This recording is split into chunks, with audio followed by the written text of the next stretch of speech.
nagkaroon ka ng relasyon. Opo, sir. Bakit po kayo nagtiwala sa kanya ng gano'n na lang at 400,000, ang laking pera po yun? Kasi po, sabi po kasi niya, maganda naman daw yung negosyo yan. Tapos, Anong negosyo raw po yun sa... pong San Latira.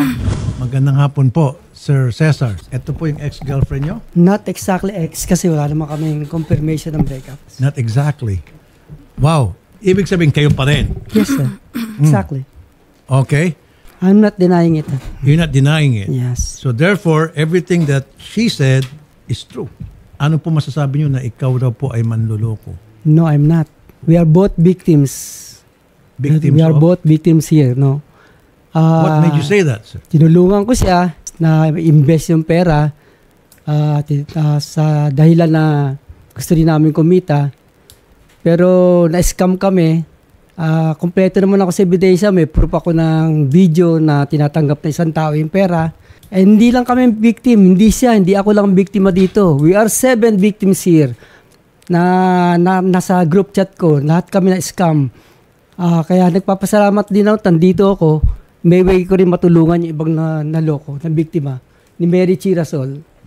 Hindi mo kasi ganong pinapaliwanag about kay Chirasol kasi yun talaga ang gusto kong malaman. Ay sabi mo, na-scam ka nga, tapos umalis si Chi na hindi mo alam. Hindi mo naman kasi pinapaliwanag sa akin. Ganito kasi nangyari, nilalakad ko yung mga papeles, no? Nilalakad ko. Actually, doon sa isang nang-scam sa amin, meron na akong certificate to file action. So, ang nangyari, kung dumiretso ako ng Public Attorney's Office in Quezon City, doon ako nagreklamo kasama yung 3 biktima na kinontak ko galing sa Barangay Gulod. Pwede ho kayong kasuhan kasi kayo pong last touch. Ibig sabihin, kayo po ang nabigyan ng pera at kayo pong tumanggap at kayo pong may responsibilidad sa kanya. Kung meron man kayong habuling tao, habulin niyo po, pero siya, pwede kanyang sampahan ng kaso. That's as short, as simple as that. Paano niya kayo nakumbinsi? Kasi po, nung nagtanong po ako sa kanya kung ano pong magandang negosyo, San Latira pong inaalok. In-offer. Opo. Tapos sabi niya po na ito daw magandang negosyo kasi nga tatanggap lang daw ng pera, paupo-upo lang daw. Tapos okay. Yung sabi niya, ito magandang investment, paupo-upo ka na lang, kumikita ka. Opo. So, inabot mo sa kanyang pera. Anong napag-usapan niyo doon sa 400? Mag-i-invest nga po. May kontrata ho ba kayo? Meron po. 1 year. So matapos niyo po mabigay yung 400, hinahabol niyo siya ngayon, nasaan yung kita? Nagbigay ba siya sa iyo ng specific time kung kailan mag-uumpisa yung dividendo mo or yung share mo? Nagbigay naman po siya noong October, bali 16,000 sa loob na yung dalawang Pero ang alam ko po kasi pag nag-renta ka, may advance payment pa. Ang binigay po niya sa akin is 16,000 po. Tapos kinuha po niya yung 8,000 sa akin. So bali 8 na napunta? Opo. Tapos kasi hati daw kayo. niya kunin yung 8,000. Sabi ko na. So 0,000 ka na? Hindi ko po binigay. Kasi ginamit ko po. Wala na po kasi akong natirang pera.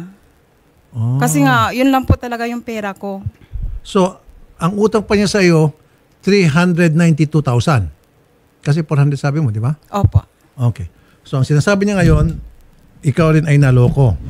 Attorney Garrett, magandang hapon. Ang responsibilidad nitong si Mr. Taytay ay dito kay Ma'am Mary Fee na kung saan siya ay nangako at nakipagkontrata at nagbigay naman ito si Ma'am in good faith ng pera at ngayon wala siya natatanggap na pera so pwede siyang abulin ni Ma'am Mary Fee. Kailangan natin makita yung kanilang kontrata kasi depending on the stipulations sa kanilang contract, Senator, makikita natin kung ito ba ay investment or ito ba ay loan na tinatago lang sa pangalan na investment.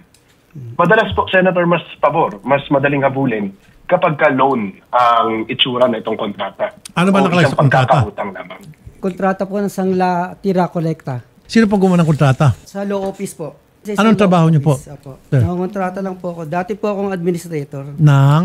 Condo administrator po. So sa kontrata, ma'am, sinasabi ba doon kung magkano ibibigay sa monthly return? Wala po. Ano nakasabi lang? Hindi naman po kasi niya sinabi po lahat sa akin kung ano basta. Ipirma ka lang ng pirma sa kontrata? Wala po akong pinirma. Kasi Mindanao po kasi ako nung time. Wala kang nakita kontrata? Pero may wala pangalan pinirma, po ako. Pero sinabi ko po pinakita ko sa kanya. O sino mga nakapirma dito? Kanina po itong mga pirma? Sir? Ako po. At saka yung nag-scam sa amin. Nilalakad ko naman po yung mga papeles niyan para mabigyan ng justice yung ginawa sa amin. Justice? Hindi ako nagpapabaya. Pero okay lang demanda ka. Nasa kanya po yun. Basta ako, wala akong ginawang masama. Wala. Ano ma'am? Kausapin Hindi, niyo siya. hinawakan ko yung pera, pero hindi ako gumastos ng pera. So, paano yung 400? May babalik ba to sa akin? Kaya nga nilalakad ko yung kaso para makasuhan niya na nag-scam. Yun ang ginagawa ko. Hindi naman ako nagpapabaya. Paano po kayo nagkakilala? Ang layo po ng age gap ninyo. Sa ano po, dating site. Dating site. Opo. Saan po yung sa dating site? Opo. Okay. Sino pong unang kumontak? Nag-hi siya sa akin. Nag-hi.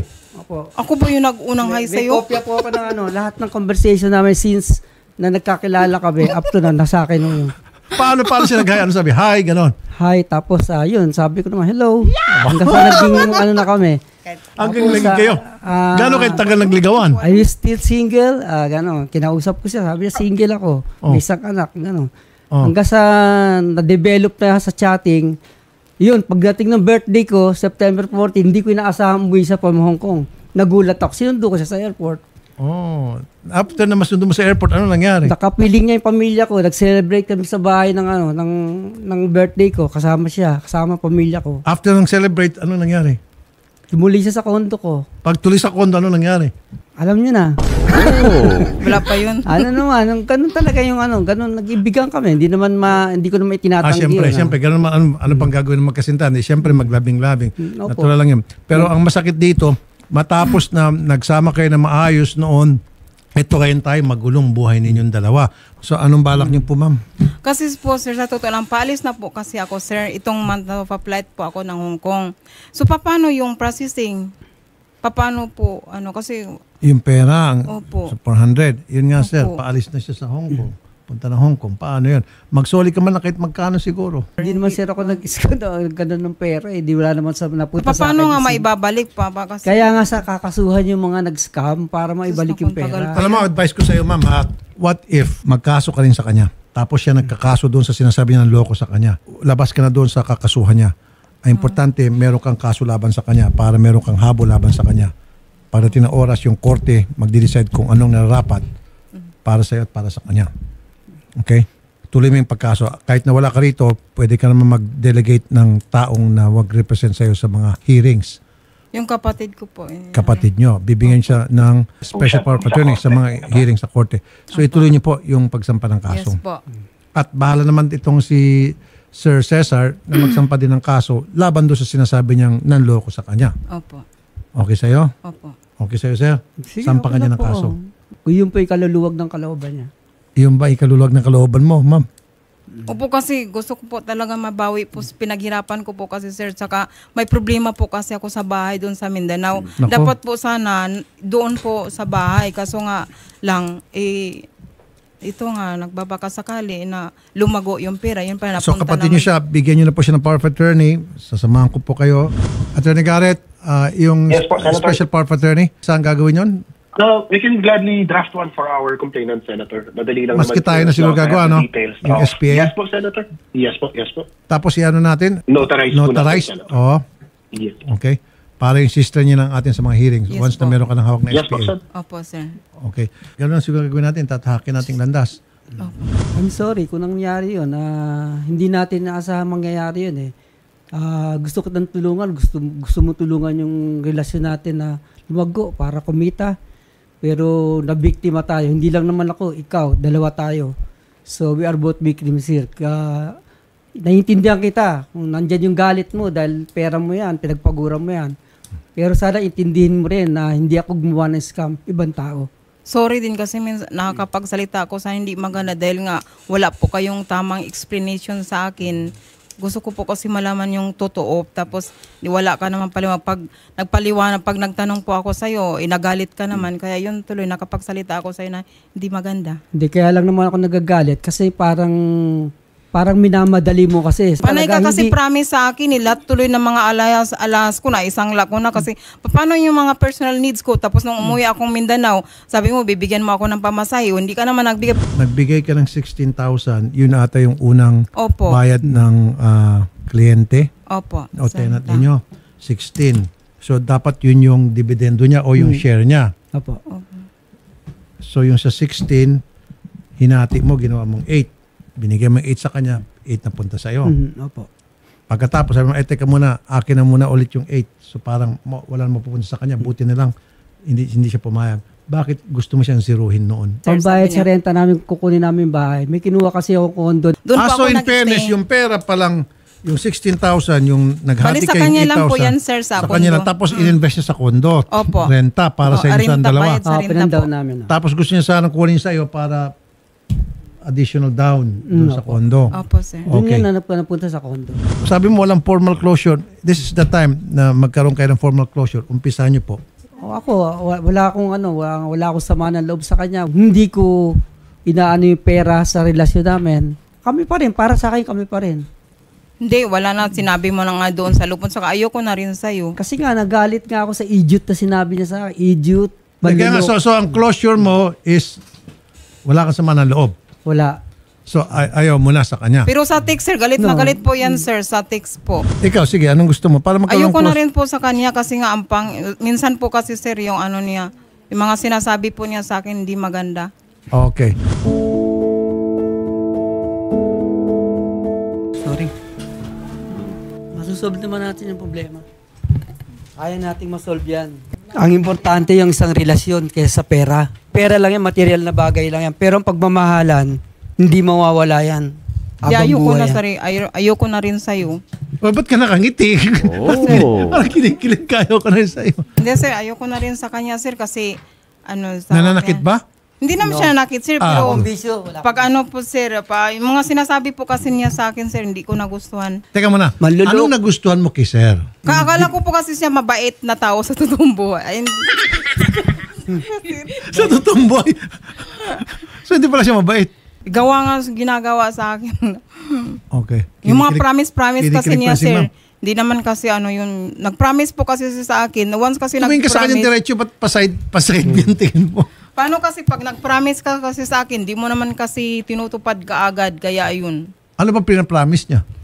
Hindi, pag nag-ask po ako about money, sir, tapos Ah. lagi po siya nangako sa akin. Siyempre, kailangan ko po kasi yung pera. Gawa na yung gamot ko, tapos allowance po ng tatay ko, napabayaan ko po yung tatay ko.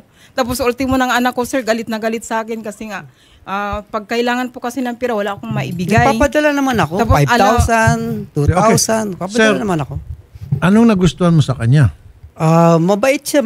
Para sa akin, mabait siya. Tsaka nakita ko yung isang babae na talagang pwedeng gawing may bahay, ganon. Asawa. O, ganon. Okay. So, yun naman pala Bakit kasi ang ending nito ngayon, nag-aaway kayo, magdidemandahan, pero maybe it was meant to be na magkakahiwalay na kayo at pupunta ka ng abroad at magdidemanda ka na para makuha mo yung perang Opo, sir. nawala sa iyo. Opo. Thank you na lang sa lahat. Okay. Ano Thank sabihin you. niyo po sa- Okay lang po sa akin. Ituloy ko to kasi Mahirap kailangan pilitin. ko yung Okay pera. lang po. Yan yung formal closure. Okay po. Sabi niya, thank you na sa lahat. Kayo naman po ang sagot niya. Salamat din sa lahat sa pagmamahal, sa time na ginugol mo sa akin. Umuwi ka lang ng biglaan dahil sa birthday ko. Hindi, umuwi Pinatunayan talaga ng ako mahal doon mo kasi ako. nagpurgod ako, sir, dahil may Yun problema lang. ako sa tuhod. Yun lang. Hindi po ako Okay. umuwi na para sa kanya, sir. So, shake hands. Walang sama ng loob. Bear hug. Wag na, sir. Bakit?